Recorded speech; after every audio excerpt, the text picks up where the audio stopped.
Hello friends, welcome to my channel. I hope you are doing well. आज हम discuss करेंगे JBT TET 2021 दिसंबर नवंबर में जो लिया गया एचपी बोर्ड के द्वारा का हिंदी सेक्शन।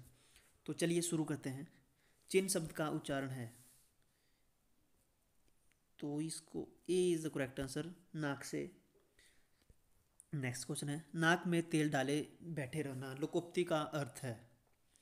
तो नाक में तेल डाले बैठे रहने का अर्थ है कुछ सुनने को तैयार ना होना। सी इज़ द करेक्ट आंसर। रणन शब्द से अभिप्राय है, तो रणन से पशु पक्षियों की आवाज़ें, ए सही उत्तर हो जाएगा इसका। नीलाम्बुज शब्द में कौन सा समास है? नीलाम्बुज शब्द में कर्मधारय समास है। सी इज़ द करेक्ट आंसर। विराम नहाने को गया वाक्य में कौन सा कारक है? तो संप्रदान कारक। सी इज़ द करेक्ट आंसर। मारपीट में कई लड़के घायल हो गए, रेखांकित शब्द कौन सा विशेषण है? कई। कई कौन सा विशेषण है? यह परिमाणवाचक संख्यावाचक विशेषण। इसमें कई लड़के, इसमें संख्या की अनुभूति हो रही है। नेक्स्ट क्वेश्चन है, पराक्रम में उपसर्ग है, तो पराक्रम में है परा उपसर्ग। C B is the correct answer, परा। प्रत्यन के आधार पर व्यंजनों के भेद, तो 4 भेद हैं प्रत्यन के आधार पर। नेक्स्ट क्वेश्चन है, ढ और ढ व्यंजन हैं, तो इनमें से कोई नहीं। D is the correct answer, कोई नहीं। नेक्स्ट क्वेश्चन, तहसीलदार, जेल खाना, खून पसीना शब्द हैं।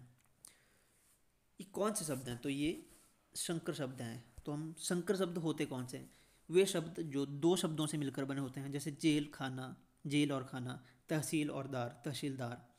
तो ये दो शब्दों से मिलकर जो बने होते हैं उनको हम कहते हैं संकर शब्द। नेक्स्ट क्वेश्चन है, वह इधर उधर गांडीव युग से भिन्न जैसे ही हुआ, धड़ से यद्रज का उधर सिर छिन्न वैसे ही हुआ। तो इसमें बी सी करेक्ट आंसर हो जाएगा। ये तो शक्ति अलंकार। तो फ्रेंड्स, आपने अगर चैनल को सब्सक्राइब नहीं किया है, अगर आप चैनल पे नए हैं तो सब्सक्राइब कर दीजिए। तो नेक्स्ट क्वेश्चन देखते हैं, आगामी भावी। आगामी का अर्थ है आने वाला, और यह शब्द कालबोधक है क्योंकि भावी का आशय है। भावी का क्या आशय है? भावी का आशय है भविष्य में होने वाला। नेक्स्ट क्वेश्चन देखते हैं, सुलभ का विपरीतार्थक शब्द है। सुलभ का विपरीतार्थक शब्द है दुर्लभ। नेक्स्ट क्वेश्चन, पसीने से उत्पन्न जीव, उसको हम कहते हैं स्वेदज, is the right answer. Next question, नूतन का विपरीतार्थक शब्द है, नूतन है पुरातन, तो D is the correct answer. झगड़ालू में प्रत्यय है, तो प्रत्यय होते क्या हैं? वे शब्द जो किसी शब्द के जो पीछे जुड़ते हैं उसे हम प्रत्यय कहते हैं। उपसर्ग आगे लगते हैं, प्रत्यय पीछे लगते हैं। तो झगड़ालू में कौन सा प्रत्यय हो जाएगा? झगड़ा और आलू, झगड़ालू। इसमें एक राइट आंसर हो जाएगा झगड़ालू। जिगीसा गाती है में कौन सी क्रिया है? तो जिगीसा गाती है, इसमें यह नहीं बताया कि क्या गाती है। तो क्रियाएं दो प्रकार की होती है, अकर्मक सकर्मक। तो इसमें डी राइट आंसर हो जाएगा, अकर्मक क्रिया है। नेक्स्ट क्वेश्चन देखते हैं, यदि निशा आती है तो मैं अवश्य चलता में कौन सा भूतकाल है? तो इस क्वेश्चन का राइट आंसर हो जाएगा हेतु, सी हेतु हेतु मदभूत, भूतकाल। वर्षा एकाएक होने लगी, रेखांकित शब्द कौन सा क्रिया विशेषण है? तो इसमें सी इज द करेक्ट आंसर, रीतिवाचक विशेषण। संरचना की दृष्टि से कितने भेद हैं? संरचना की दृष्टि से क्रिया के कितने भेद हैं? तो संरचना की दृष्टि से क्रिया के 4 भेद हैं। D is the correct answer. Next question, प्रलाप विलाप। प्रलाप का आशय है व्यक्त की बकवास अथवा बड़बड़ करना, किंतु विलाप का आशय है सी रो रो कर दुख प्रकट करने की क्रिया को विलाप कहते हैं। नेक्स्ट, शिक्षक का वाचन होता है, तो शिक्षण का कैसा वाचन होता है? आदर्श वाचन। A is the correct answer. Next, सर्वोत्तम शब्द अपने सर्वश्रेष्ठ क्रम में कविता कहलाते हैं। किस पाश्चात्य विद्वान का कथन है? ये किसने कहा था? ये कहा था कॉलरिज ने 1772 ईस्वी में। कब कहा था ये? 1772 ईस्वी में। तो बी इसका करेक्ट आंसर हो जाएगा। नेक्स्ट, अनुवाद प्रक्रिया में कौन सा तत्व शामिल नहीं है? तो अनुवाद प्रक्रिया में कौन सा तत्व शामिल नहीं है? इसका हो जाएगा, इसका डाउटफुल है बट इसमें सी इज द करेक्ट आंसर शायद। नेक्स्ट क्वेश्चन है, पाठ योजना के निर्माण में संबंधित ब्लू उपागम के चरणों में शामिल नहीं है।